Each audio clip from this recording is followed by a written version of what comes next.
Why do people from Winston-Salem have so much pride in their city?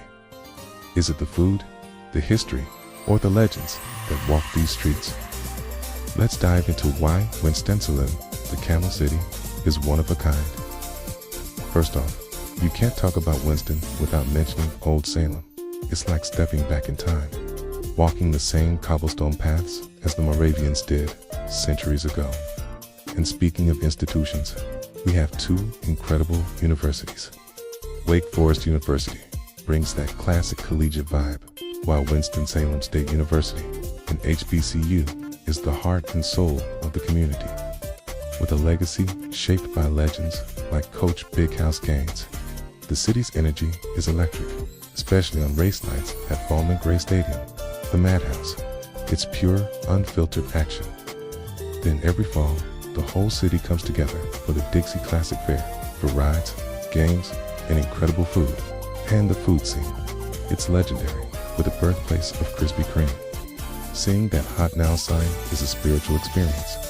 We've got the iconic Dewey's Bakery with their Moravian sugar cakes. Hey, and you can't forget that Texas Pete hot sauce is made right here. For local flavor, you have to try Nada Bell's Desserts for something sweet, or track down the Happy Plates food truck for a meal that feels like home. Our city has produced some serious talent. On the court, we've got NBA stars like Chris Paul and Josh Howard. On the football field, guys like Torrey Woodbury and Joaquin McMillian made us proud.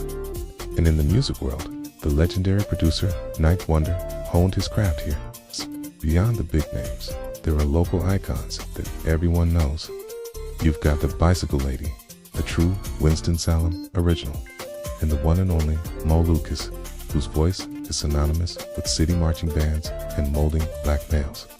From shopping at Haynes Mall to finding treasures at Cook's Flea Market, there is a unique spirit here. Winston-Salem is more than just a place on a map. It's a city with deep roots, a vibrant present, and a proud community. It's a feeling, it's a flavor, it's home. Thanks for watching, and don't forget to like and subscribe for more.